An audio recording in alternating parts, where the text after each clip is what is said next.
Shalom HCC Families, sesaat lagi Anda akan menyaksikan atau mendengarkan Saat Teduh edisi hari ini.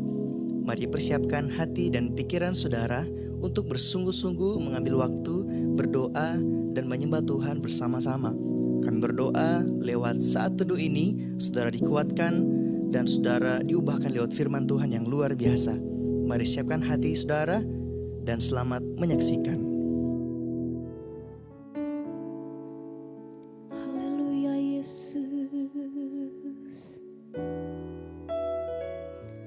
Terima kasih Tuhan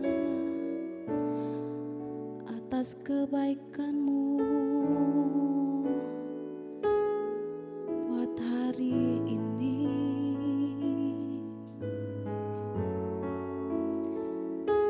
Berikan kami hati yang mau mengasihi-Mu Tuhan. Berikan kami hati yang mau lebih dekat dengan Engkau Tuhan.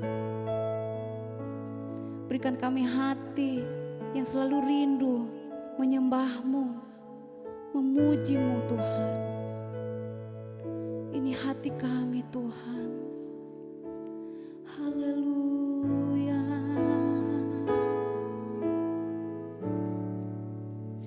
Beriku hati untuk menyembah-Mu, beriku hati untuk memuja-Mu,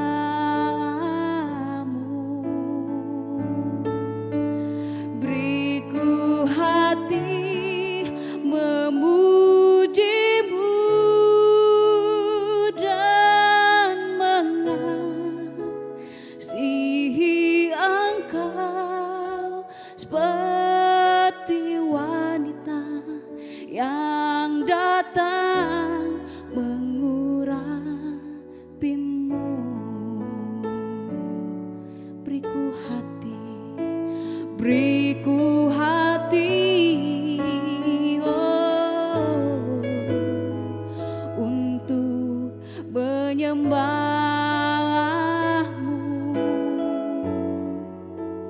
Beriku hati, Yesus, untuk memuja-Mu.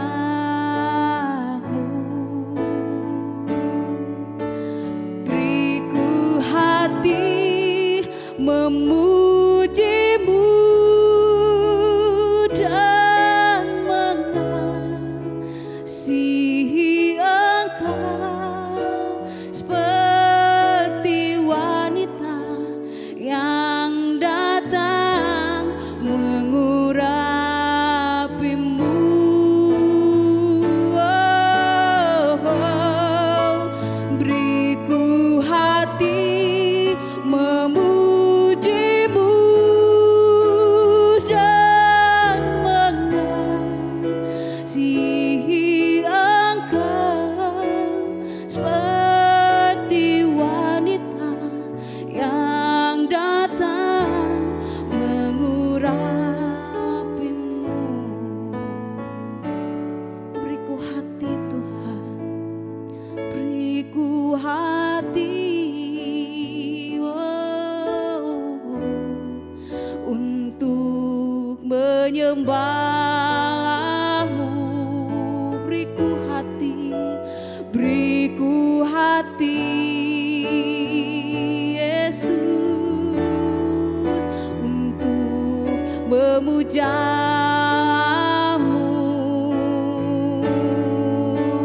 Beriku hati memuji-Mu dan mengasihi Engkau seperti wanita yang datang mengurapi-Mu.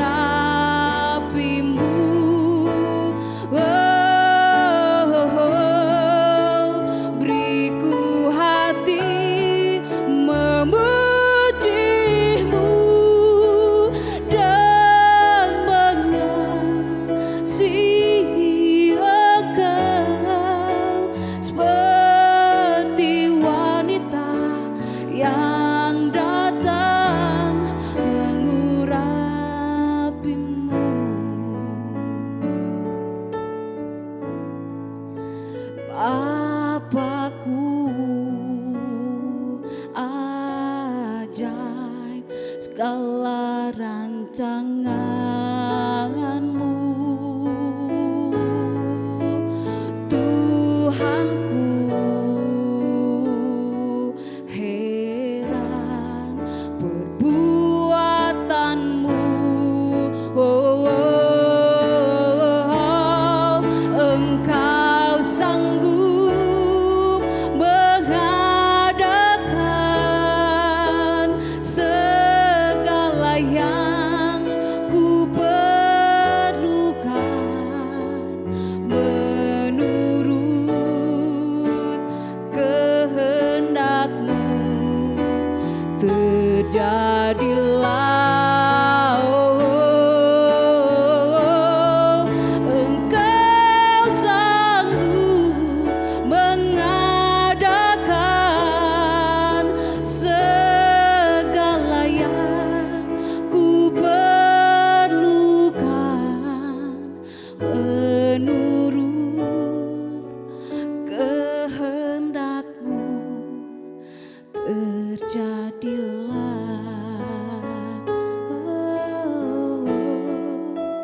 menurut kehendak-Mu. Terjadilah,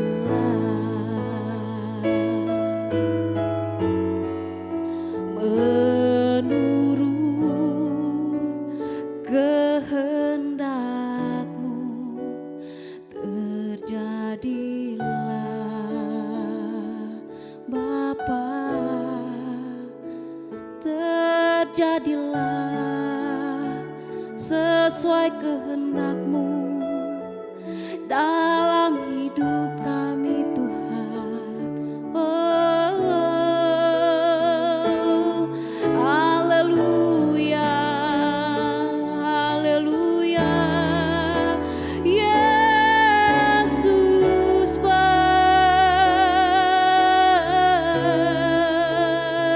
Kau sungguh mulia.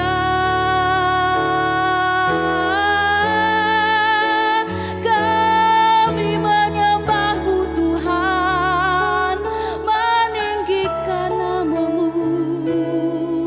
Terima kasih, Tuhan, terima kasih. Haleluya, Yesus. Terima kasih, Bapa.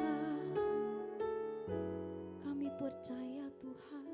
Shalom saudara-saudara yang dikasihi oleh Tuhan, kita jumpa kembali di pagi hari ini dengan penuh sukacita oleh karena Tuhan menyandarkan bagi hidup kita berkat yang baru pada pagi hari ini. Kita bangun dengan tubuh yang sehat, kita bangun dengan harapan-harapan yang baru bagi masa depan kita. Kita percaya Tuhan pasti menyertai hari-hari kita yang penuh dengan sukacita.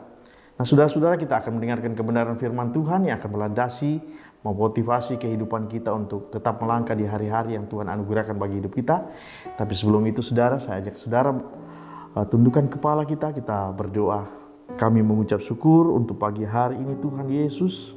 Engkau bangunkan kami dengan tubuh yang sehat, kami bangun dengan sehat, dengan luar biasa. Dan kami percaya Tuhan akan menyertai kami sepanjang hari ini, Tuhan Yesus. Makasih Tuhan, kami akan dengarkan kebenaran firman-Mu. Kuasai hati kami, kuasai pikiran kami, dalam nama Tuhan Yesus. Amin. Saudara-saudara yang dikasihi oleh Tuhan, tahukah saudara bahwa kita ada dalam dunia ini ada tujuan. Kita diciptakan oleh Tuhan punya tujuan masing-masing.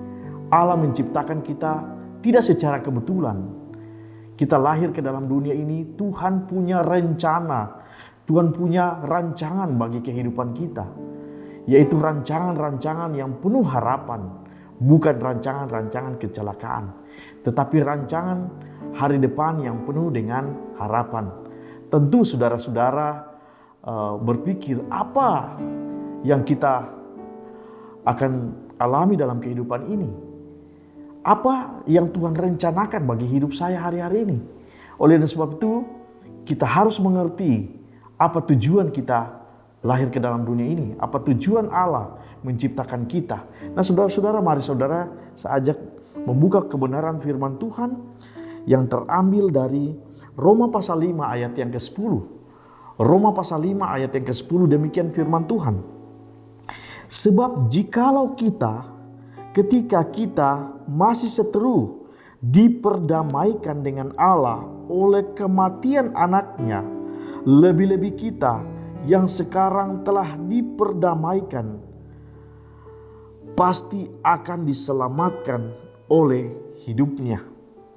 Pasti akan diselamatkan oleh hidupnya. Nah saudara-saudaraku yang dikasih Tuhan, Tuhan Allah itu adalah Allah yang Maha Kuasa, ingin supaya hidup kita, supaya diri kita, supaya kita menjadi sahabatnya. Kita tidak saja sebagai umat saja, saudara. Status kita tidak hanya sebagai umat saja, tapi Tuhan ingin berteman karib, ingin bersahabat dekat dengan kita, manusia. Nah saudara, tahukah saudara yang dikasih Tuhan, manusia dijadikan untuk hidup di hadirat Tuhan secara terus menerus, selama-lamanya. Manusia diciptakan bukan asal diciptakan saja untuk melengkapi ciptaan-ciptaan yang lain. Tetapi manusia, tujuan manusia diciptakan adalah untuk menjadi makhluk yang dekat dengan Tuhan, yang dipersiapkan untuk menjadi penyembah-penyembah abadi kepada Tuhan Allah. Nah saudaraku yang dikasih Tuhan, tetapi akibat kejatuhan manusia ke dalam dosa, akibat pelanggaran yang dilakukan oleh manusia, gambar dan rupa Allah yang ada pada diri kita, yang ada pada manusia itu hilang pada waktu kita melakukan dosa. Sehingga hubungan kita dengan Tuhan menjadi rusak. Kita tidak punya hubungan lagi dengan Dia. Oleh dan sebab itulah Tuhan Allah sendiri mengutus anaknya yang tunggal supaya kita bisa diperdamaikan kembali. Kita gambar Allah yang ada pada diri kita, citra Allah yang ada pada diri kita kembali, sehingga kita bisa kembali bergaul, kita kembali punya hubungan dengan Tuhan. Nah saudaraku yang dikasih Tuhan, persahabatan dengan Tuhan dimungkinkan hanya karena anugerah Tuhan, hanya karena kasih karunia Tuhan oleh pengorbanan Yesus Kristus. Nah saudara, Yesus berkata, "Aku tidak menyebut kamu lagi hamba, sebab hamba tidak tahu apa yang diperbuat oleh tuannya. Tetapi aku menyebut kamu sahabat, karena aku telah memberitahukan kepada kamu segala sesuatu yang telah kudengar dari Bapa." Yohanes 15 ayat 15. Saudara, kalau kita perhatikan ayat ini saudara, kata sahabat ini tidak berarti seperti sebuah perkenalan biasa. Sebatas ketika kita berkenalan dengan seseorang kemudian kita menjalin hubungan, tidak serendah itu artinya saudara, tapi lebih dalam daripada sekedar itu. Sahabat di sini mengandung suatu arti hubungan yang sangat dekat, hubungan yang sangat intim, hubungan yang dapat dipertanggungjawabkan, hubungan yang punya komitmen, hubungan yang dapat dipercaya.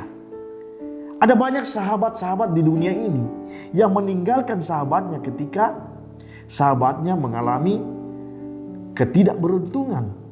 Ketika dia beruntung, ketika dia baik-baik hidupnya, orang banyak ingin menjadi sahabatnya. Tetapi yang di sini hubungan yang Tuhan maksudkan, yang ingin Dia bina dalam kehidupan kita, yaitu sahabat, yaitu hubungan yang sangat dekat, hubungan yang intim, hubungan yang dapat dipercaya. Nah saudaraku, Tuhan sangat ingin agar kita mengenalnya secara akrab, secara pribadi dalam hidup kita. Mengenal dan mengasihi Tuhan adalah hak istimewa yang paling besar yang kita miliki dalam hidup kita. Dikenal serta dikasihi adalah kesenangan yang terbesar bagi Tuhan. Tuhan ingin mengasihi kita, Tuhan ingin mengenal kita secara pribadi. Itu adalah sebuah kerinduan yang sangat yang Tuhan inginkan bagi kehidupan kita. Menjadi sahabat Tuhan, itu berarti yang pertama saudara, kita bisa lakukan melalui percakapan secara terus-menerus dalam hidup kita.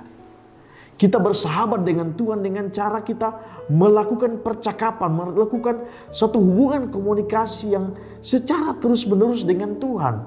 Tentu dalam membaca kebenaran firman Tuhan, kita bisa mengetahui apa maksud Tuhan, apa yang Tuhan kehendaki bagi hidup kita. Melalui doa kita bisa menyampaikan apa yang kita rindukan dalam kehidupan kita. Nah saudaraku yang dikasihi Tuhan, persahabatan dengan Tuhan dibangun dengan membagikan semua pengalaman kehidupan kita dengannya. Ia ingin dilibatkan dalam setiap kegiatan, setiap percakapan, setiap masalah dalam kehidupan kita. Bahkan setiap apa yang kita pikirkan, Tuhan mau supaya kita melibatkan Dia dalam hidup kita, dalam hidup ini. Kita dapat melakukan percakapan secara terus-menerus tanpa henti dengannya sepanjang hari. Nah saudaraku yang dikasihi Tuhan, kita harus memaksakan diri untuk berpikir tentang Tuhan pada waktu yang berbeda-beda sepanjang hari. Kita harus melatih pikiran kita untuk mengingat Tuhan, membayangkan Tuhan. Kita tidak memuji Tuhan dengan merasa baik, tetapi untuk melakukan apa yang baik. Sasaran kita bukanlah sebuah perasaan, melainkan kesadaran yang terus-menerus tentang sebuah kenyataan, sebuah realitas bahwa Tuhan selalu hadir dalam hidup kita. Itulah gaya hidup, menyembah. Nah saudaraku yang dikasihi Tuhan, melalui meditasi yang terus-menerus yang kita lakukan, cara yang kedua untuk membangun persahabatan dengan Tuhan adalah dengan memikirkan firman-Nya, memikirkan dirinya sepanjang hari. Ini disebut dengan meditasi atau perenungan, dan Alkitab berulang kali mendorong kita untuk merenungkan siapa Tuhan, merenungkan pribadi Tuhan yang sebenarnya, apa yang Ia telah lakukan dan apa yang telah Ia katakan dalam hidup kita. Jika kita membaca Alkitab dan mendengarkan khotbah-khotbah hamba-hamba Tuhan, khotbah-khotbah renungan-renungan para hamba-hamba Tuhan setiap pagi, bahkan di mana saja kita berada, baik itu ibadah-ibadah hari Minggu, jangan kita lupakan begitu saja dan kemudian menjauh. Kembangkan kebiasaan merenungkan kebenaran itu di dalam pikiran kita. Artinya saudara, ketika saudara mendengarkan kebenaran firman Tuhan, saudara renungkanlah firman Tuhan itu. Renungkan, pikirkan apa yang Tuhan mau nyatakan bagi kehidupan kita. Waktu kita pakai untuk merenungkan apa yang Tuhan katakan, semakin kita mengerti rahasia-rahasia hidup yang dilewatkan banyak orang. Karena Alkitab berkata, Tuhan bergaul karib dengan orang yang takut akan Dia, dan perjanjiannya diberitahukannya kepada mereka.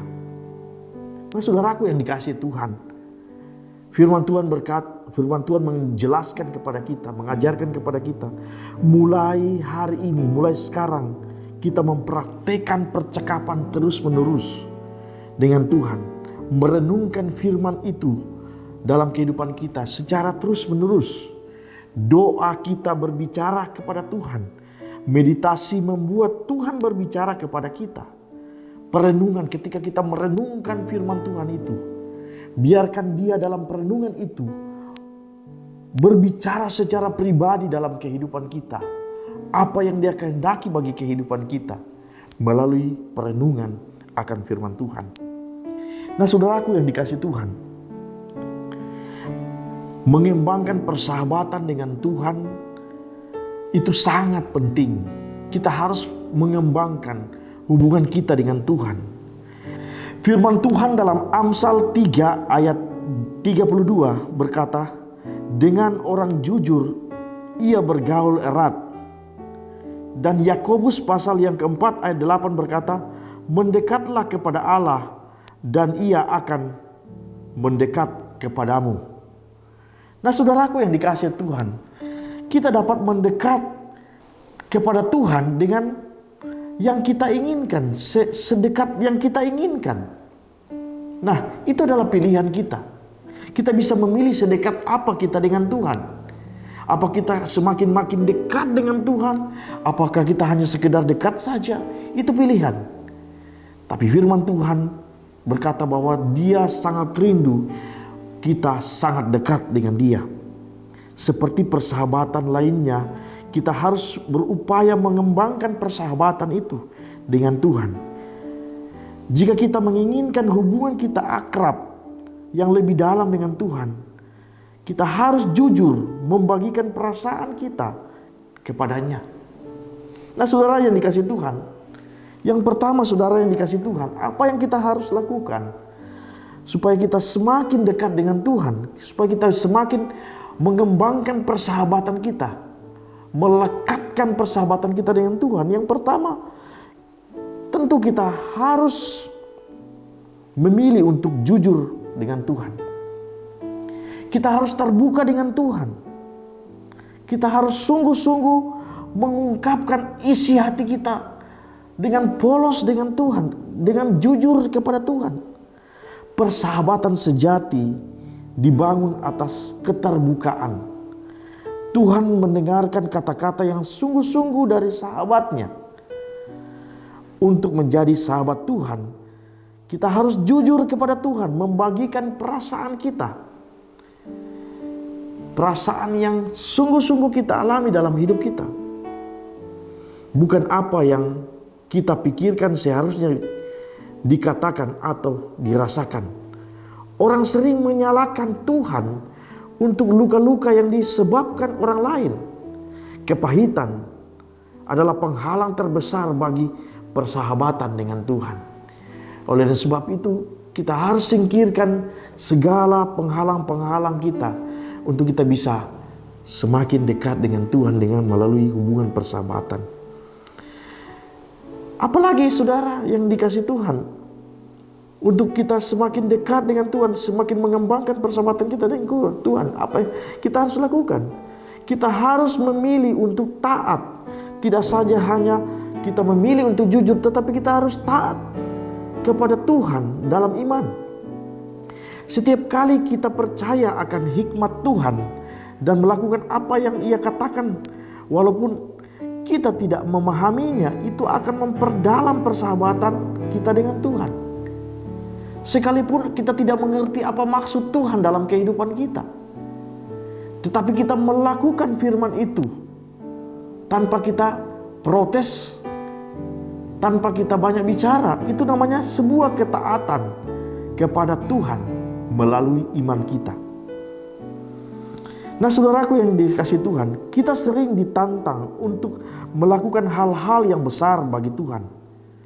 Sebenarnya Tuhan lebih senang ketika kita melakukan hal-hal yang kecil untuknya karena taat. Mungkin hal-hal itu tidak terlihat oleh orang lain, tetapi Tuhan melihatnya dan menganggap itu sebagai tindakan penyembahan kepada Tuhan. Tindakan yang sungguh-sungguh kepada Tuhan. Respon penyembahan kita kepada Tuhan. Dan yang ketiga, saudara, apa maksudnya? Yaitu kita harus memilih menghargai apa yang Tuhan hargai dalam hidup kita. Semakin dekat kita menjadi sahabat Tuhan, maka semakin besar kita peduli tentang hal-hal yang Ia pedulikan. Kita akan semakin sedih terhadap hal-hal yang menjadikan baginya. Apa yang dirasakan oleh Tuhan, kita rasakan. Ketika dia bersuka cita, kita merasakan sukacita itu.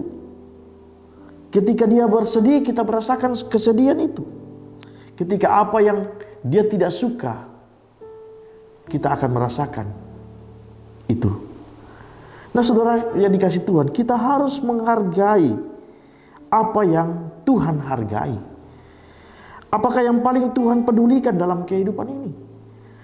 Yaitu penebusan umatnya. Tuhan sangat peduli bagi penebusan umatnya. Ia ingin agar semua anak-anaknya yang hilang ia temukan. Nah, itulah satu-satunya alasan yang membuat Yesus datang ke dunia ini. Hal kedua yang berharga adalah ketika anak-anaknya membagikan berita kepada orang lain. Untuk menjadi sahabat Tuhan, kita harus memperdulikan semua orang di sekitar kita yang Tuhan pedulikan. Sahabat Tuhan memberitahukan teman-teman mereka tentang pribadi Tuhan. Kalau kita menjadi sahabat Tuhan, kita tentu ada punya kerinduan untuk menceritakan Tuhan kita, menceritakan sahabat kita, menceritakan kebaikan Tuhan, menceritakan kebaikan sahabat kita kepada orang lain. Dan yang keempat, saudara yang dikasih Tuhan, apa yang kita lakukan untuk lebih lagi untuk mengembangkan persahabatan dengan Tuhan, yaitu kita harus menginginkan persahabatan dengan Tuhan lebih dari apapun. Kita dapat sedekat yang kita ingin dengan Tuhan. Itu pilihan kita. Persahabatan karib dengan Tuhan adalah suatu pilihan, bukan suatu kebetulan. Kita harus dengan sengaja mencarinya, mengupayakannya dalam hidup kita. Nah saudaraku yang dikasih Tuhan, penderitaan, kesukaran, persoalan, atau apapun yang kita alami dalam kehidupan ini adalah sebuah bahan bakar untuk gairah hidup kita. C.S. Lewis berkata, penderitaan adalah pengerasan suara Tuhan. Itu adalah cara Tuhan untuk membangkitkan kita dari kelesuan rohani yang kita mungkin alami hari-hari ini. Oleh sebab itu saudara dikasih Tuhan, jadikan persoalan, masalah yang kita hadapi dalam hidup ini adalah sebuah cara Tuhan untuk membangkitkan gairah kita untuk membangun hubungan kita dengan Tuhan melalui doa, melalui percakapan, melalui firman Tuhan dalam hidup kita. Dan yang terakhir saudara yang dikasih Tuhan, untuk membangun hubungan kita dengan Tuhan, gairah kita dengan Tuhan, yaitu dengan hubungan kita yang paling penting. Tidak ada hal lain, sama sekali tidak ada saudara, yang lebih penting dari mengembangkan persahabatan dengan Tuhan itu adalah hubungan yang kekal selama-lamanya. Apakah kita kehilangan hal yang paling penting dalam hidup kita? Kita dapat memulainya dari sekarang. Apa yang paling penting yaitu kita membangun hubungan dengan Tuhan, membangun persahabatan dengan Tuhan. Mari saudara-saudara yang dikasih Tuhan, jika saudara belum merasa bersahabat dengan Tuhan, mari mulai hari ini kita mulai membangun hubungan kita dengan Tuhan, persahabatan dengan Tuhan, supaya apa yang kita mau Tuhan tahu, apa yang Tuhan mau bagi hidup kita, kita tahu. Kita saling mengenal satu dengan yang lain. Tuhan mengenal kita, kita mengenal Tuhan, kita mengenal apa yang Dia inginkan, apa yang tidak Dia inginkan, sehingga kita menjadi sahabat yang baik bagi Tuhan. Mari saudara-saudara, kita tundukkan kepala kita berdoa. Terima kasih Tuhan Yesus untuk firman-Mu pada pagi hari ini. Tuhan, kami boleh sungguh-sungguh dikuatkan, kami sungguh-sungguh belajar tentang bagaimana kami menjadi sahabat karib, sahabat yang dekat dengan Tuhan, sahabat yang mengenal hidup kami. Bahkan kami juga mengenal Tuhan secara pribadi dalam hidup kami. Melalui firman ini Tuhan, biarlah kami Tuhan semakin hari semakin dikuatkan, diperlengkapi untuk menjadi serupa dengan gambaran Kristus dalam hidup kami. Kami berdoa sepanjang hari ini Tuhan Yesus. Kami tidak tahu, kami tidak mengerti, kami tidak tahu apa yang akan terjadi hari ini Tuhan. Tapi kami percaya sepanjang hari ini Tuhan bersama dengan kami. Tuhan beserta dengan kami. Apapun pergumulan yang kami hadapi hari-hari ini, Tuhan pasti akan menolong kami. Terima kasih Tuhan Yesus. Terima kasih Bapa di surga. Kami akan memulai hari ini dengan penyertaan Tuhan, dengan kuasa Tuhan. Di dalam nama Tuhan Yesus kami berdoa. Haleluya. Amin. Terima kasih Anda telah menyaksikan Worship from Home edisi Saat Teduh. Kami berdoa saudara diberkati dan dikuatkan lewat edisi Saat Teduh kali ini. Sampai berjumpa di konten online Worship from Home berikutnya. Tuhan Yesus memberkati.